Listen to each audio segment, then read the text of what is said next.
जादुई घास का 3 लहंगा घर। बहुत समय पहले की बात है। उत्तर प्रदेश के एक छोटे से गांव में सुनीता नाम की एक निसंतान औरत रहती थी। सुनीता का इस दुनिया में कोई नहीं था।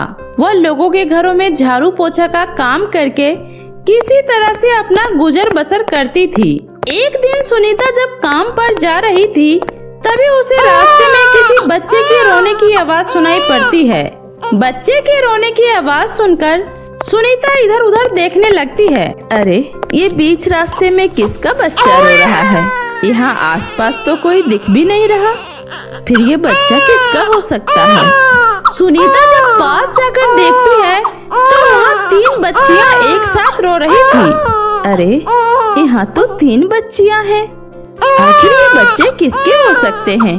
अरे अरे, रोती नहीं बेटा, चलो चुप हो जाओ।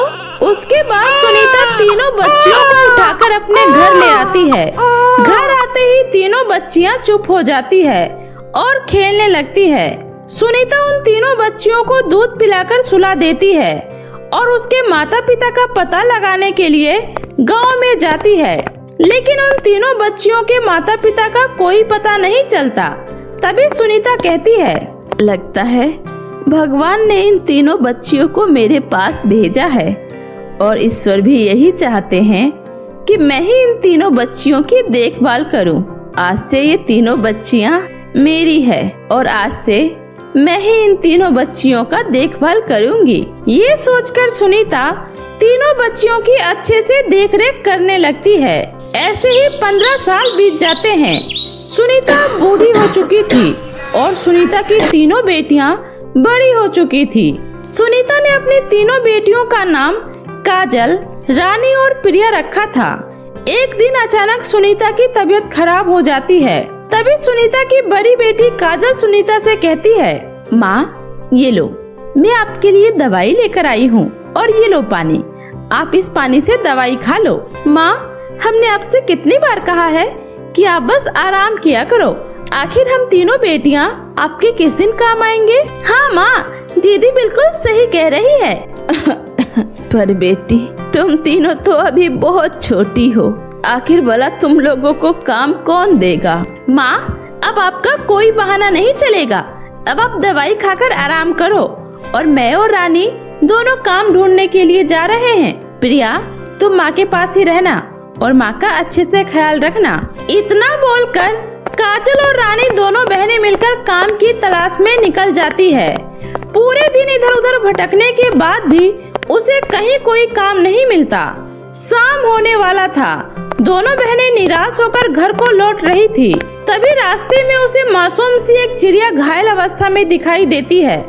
तभी काजल रानी से कहती है, अरे लगता है ये चिड़िया बहुत दर्द में है। हाँ दीदी, आप बिल्कुल सही कह रही हो, हमें इस चिड़िया की मदद करनी चाहिए। और फिर दोनों बहनें उस घायल चिड़िया को उठाकर अपने घर ले आती है। उसके बाद दोनों बहनें मिलकर उसकी अच्छे से मरहम पट्टी करती है और उसे पानी पिलाती है। तीनों बहनें मिलकर उस चिड़िया का बहुत ही अच्छे से देखभाल करती है। कुछ ही दिनों में वो चिड़िया बिल्कुल ठीक हो जाती है और एक दिन वह चिड़िया बाहर उड़ने लगती है।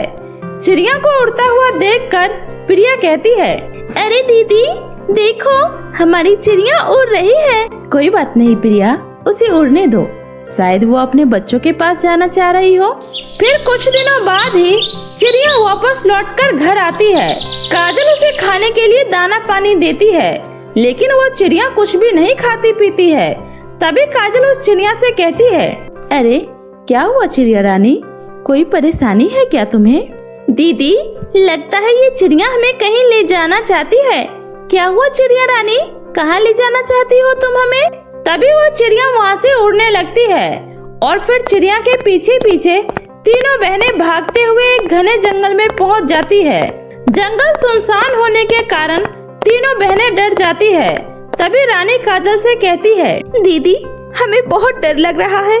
आखिर ये चिड़िया हमें इस सुनसान जंगल में क्यों लेकर आई है? ये कोई चुड़ैल या भूत तो नहीं है? दीदी तुम सही कह रही हो रानी, पता नहीं ये चिड़िया हम लोगों को इस सुनसान जंगल में क्यों लेकर आई है। मुझे तो अभी जंगल से घर जाने का रास्ता भी नहीं पता। अब तो मुझे भी बहुत डर लग रहा है। दीदी हमें अब किसी तरह से यहाँ से वापस लौटना चाहिए। तीनों बहनें अब घर की तरफ जाने लगती है। तभी उसके सामने वही चिड़िया प्रकट होती है। ये देखकर तीनों बहनें डर जाती है। दीदी, ये चिड़िया तो सच में डायन निकली। दीदी, मुझे बहुत डर लग रहा है। दीदी, कौन हो तुम और तुम चाहती क्या हो हमसे? आखिर तुम हमें इस सुनसान जंगल में क्यों लेकर आई हो? तभी वह चिड़िया एक बहुत ही सुंदर परी में बदल जाती है और काजल से कहती है, डरो मत बिटिया, मैं तुम्हें कोई नुकसान नहीं पहुंचाऊंगी। नुकसान नहीं पहुंचाओगी तो हमें धोखे से इस सुनसान जंगल में क्यों लेकर आई हो? घबराओ नहीं, मैं तुम तीनों को किसी से मिलवाना चाहती हूँ। मैं परीलोक की सुंदरी परी हूँ और परी किसी के साथ कभी भी बुरा नहीं करती। मैं तुम्हें अपने साथ परीलोक में ले जाने आई हूँ। चलो मेरे साथ, मैं तुम लोगों को कुछ देना चाहती हूँ। और फिर सुंदरी परी इस तरह तीनों बहनों को अपने साथ परीलोक में लेकर जाती है, जहाँ पर कई वर्षों से बीमार परी एक बूढ़ी परी मानो जैसे किसी का वर्षों से इंतजार कर रही हो। तीनों बहनों को एक साथ देखकर बूढ़ी परी कहती है, अरे सुंदरी परी, तुम मेरी तीनों बेटियों को ढूंढकर मेरे पास ले आई हो। मेरी तीनों बेटियां आ गई है क्या? बोलो ना सुंदरी परी। हाँ परी माँ, मैं आपकी तीनों बेटियों को लेकर आई हूँ। अब आप जल्दी से ठीक हो जाइए, फिर हम सब मिलकर एक साथ रहेंगे। नहीं सुंदरी परी, अब मेरा अंतिम समय आ चुका है। मेरा अंतिम इच्छा मेरी तीनों बेटियों को बस देखना था। अब मैं अपनी तीनों बेटियों को देख ली, अब मैं सुकून से मर सकती हूँ। इतना बोलकर वो बूढ़ी परी वहीं पर मर जाती है। तभी काजल कहती है, ये सब क्या हो रहा है? मैं आप लोगों को नहीं जानती और मैं इनकी बेटी नहीं हूँ। मेरी माँ का नाम सुनीता है और उन्होंने ही मुझे बचपन से पाल पोस कर बड़ा किया है और हम तीनों उन्हीं की बेटियाँ हैं। आप हमें जबरदस्ती यहाँ कैद करके नहीं रख सकती। हाँ परी जी, दीदी बिल्कुल सही कह रही है। हम सब सुनीता माँ की ही बेटियाँ हैं। आप हमें बहला फुसला कर यहाँ ले आई हो, ये बहुत गलत बात है। काजल, रानी और प्रिया, तुम मेरी बात को ध्यान से सुनो। मैं तुम्हें यहाँ कोई जबरदस्ती रखने के लिए नहीं लेकर आई हूँ। मैं तो बस तुम्हें सच्चाई बताने के लिए यहाँ लेकर आई हूँ। ये सारी बातें आज से 15 साल पहले की है, जब हम परियों पर दुष्ट चुड़ैलों ने हमला कर दिया था। उन चुड़ैलों से तुम तीनों की जान बचाने के लिए तुम्हें रास्ते के किनारे पर छोड़कर आ गई थी और उसके बाद सभी परियां एक साथ मिलकर उस दुष्ट चुड़ैल पर हमला करने लगी और फिर 15 साल बाद हम सभी परियों ने मिलकर उस दुष्ट चुड़ैल से अपने आप को आजाद कराया। तुम्हारी माँ यानी कि हमारी सबसे बड़ी परी, उनका उस दुष्ट चुड़ैलों से हमें बचाने में सबसे बड़ा योगदान रहा।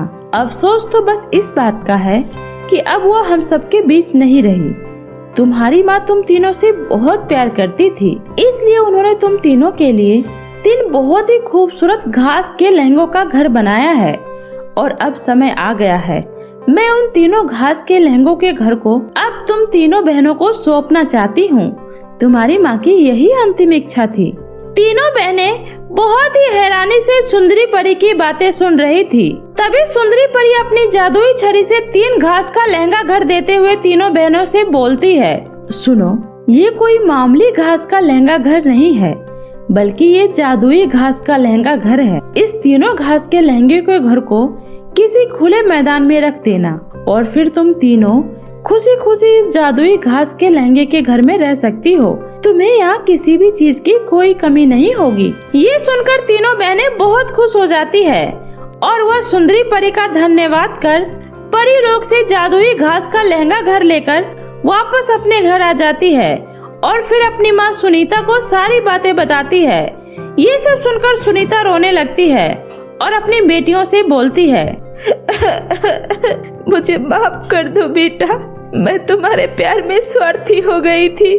मैंने तुम तीनों से झूठ बोला था कि तुम तीनों मेरी बेटी हो, क्योंकि मुझे हमेशा से डर लगता रहता था कि सारी सच्चाई जानने के बाद कहीं तुम तीनों मुझे छोड़कर न चली जाओ। मुझे माफ कर दो बेटी।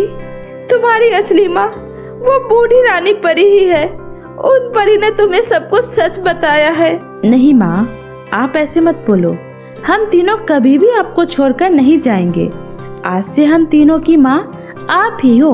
आओ माँ, चलो बूढ़ी परी माँ की दी हुई जादुई घास के लहंगों के घर में चलते हैं। और फिर इस तरह से तीनों बहनें जादुई घास के लहंगों के घर के अंदर जाती है। जादुई घास के लहंगे के घर में किसी भी चीज की कोई कमी नहीं थी। वह घर बहुत ही सुंदर था।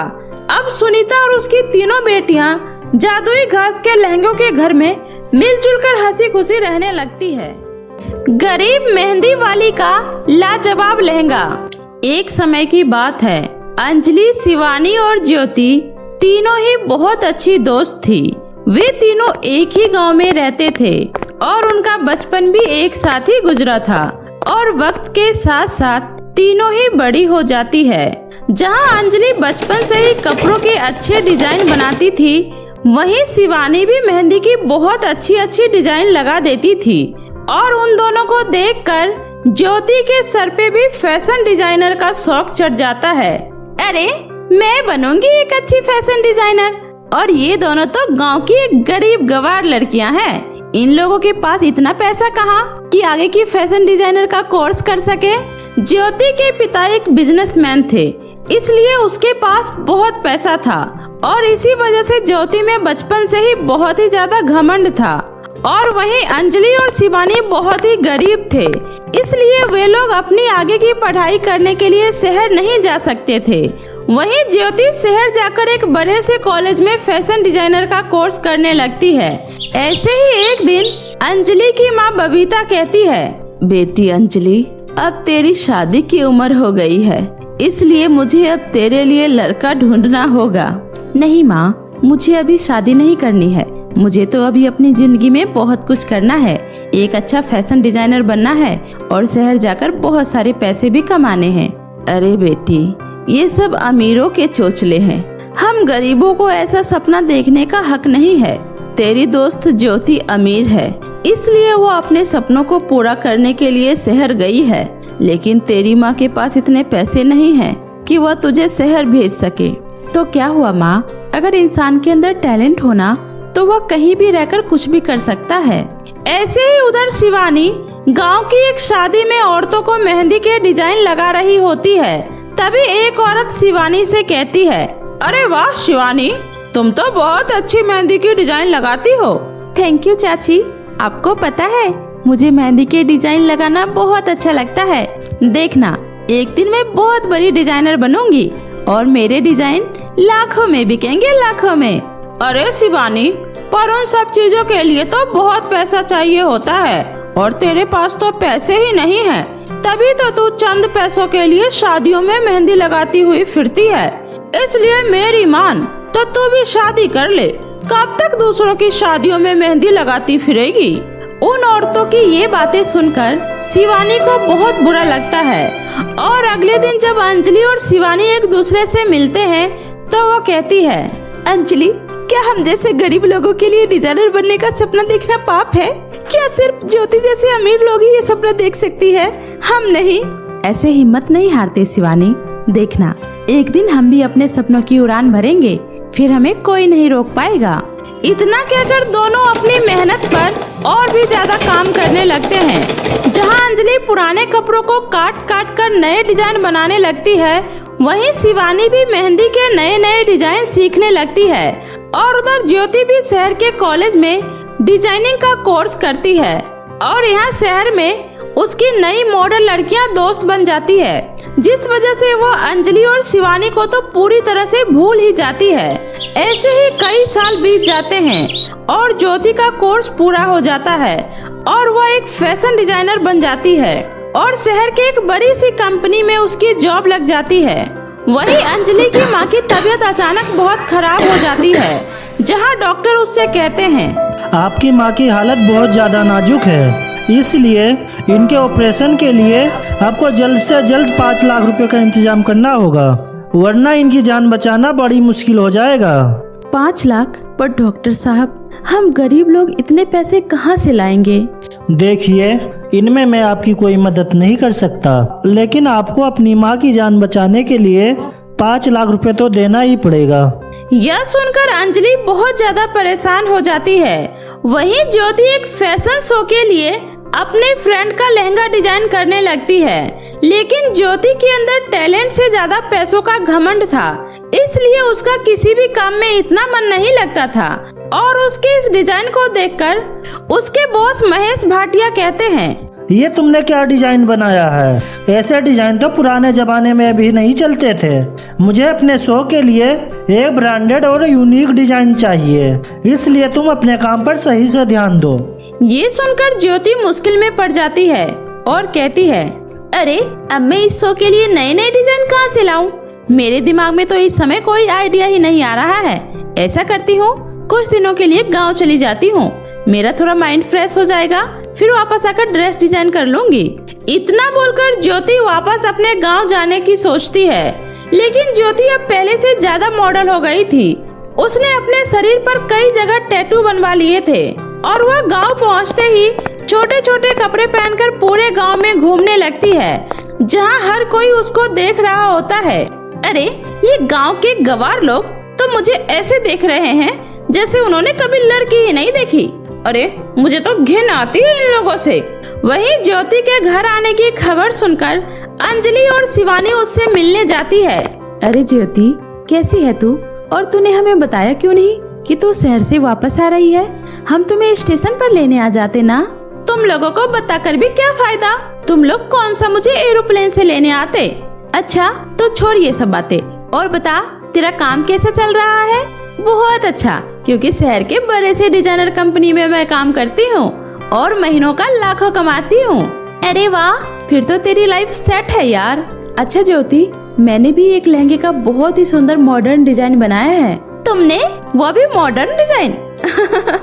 तुम्हें पता भी है मॉडर्न किसे कहते हैं? और शिवानी तू अभी भी तुम घिसी पिटी मेहंदी लगाती होगी ना?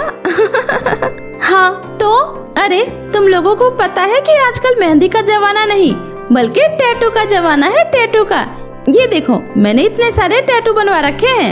इस तरह ज्योति उन दोनों का बहुत मजाक उड़ाती है और उन दोनों को बहुत बुरा लगता है, क्योंकि बचपन की दोस्त जब हम लोगों के बारे में ऐसा सोचती है तो बहुत बुरा लगता है। लेकिन फिर भी अंजलि अपने द्वारा सिले हुए लहंगे को ज्योति को दिखाती है और कहती है, ज्योति जरा बताओ तो कैसा लग रहा है ये? क्या तुम हमारे इस लहंगे के डिजाइन को शहर ले जाकर अपने बॉस को दिखाओगी?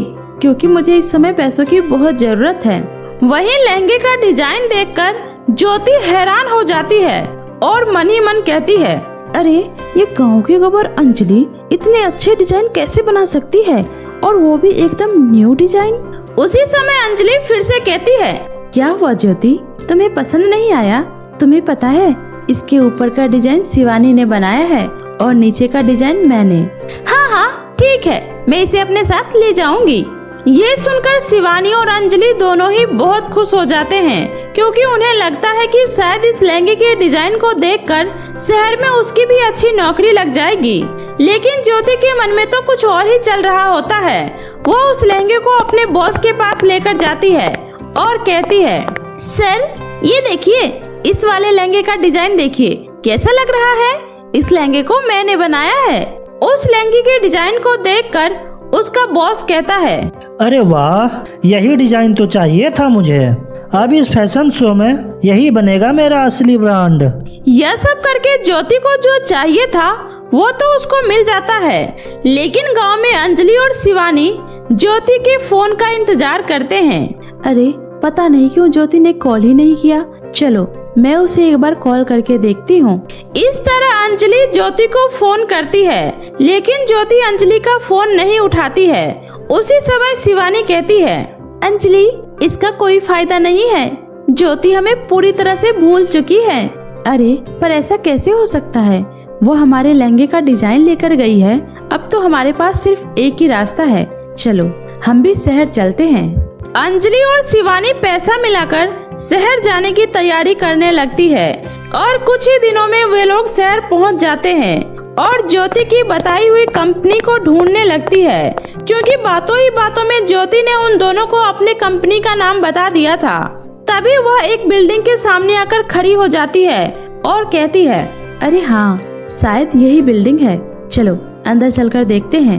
इतना कहकर दोनों अंदर चले जाते हैं और वह देखते हैं कि ज्योति उनके लहंगे के जैसे एक और लहंगा बनाने की कोशिश कर रही होती है। उसी समय अंजलि कहती है, अरे ज्योति, यह तो मेरा बनाया हुआ लहंगा है।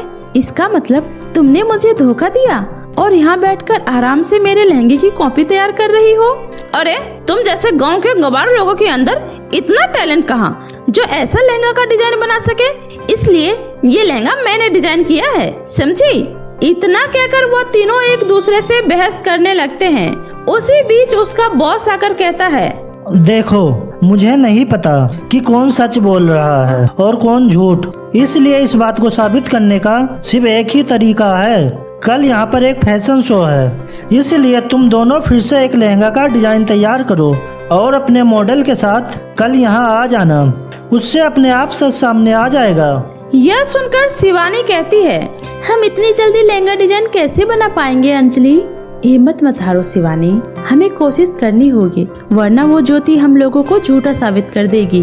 इतना कहकर अंजलि और शिवानी पूरी रात बैठकर लहंगा डिजाइन करने लगती है और सुबह तक लहंगा पूरी तरह से तैयार हो जाता है और मॉडल के बदले अंजलि उस लहंगे को पहनकर ऑफिस के बाहर पहुंच जाती है।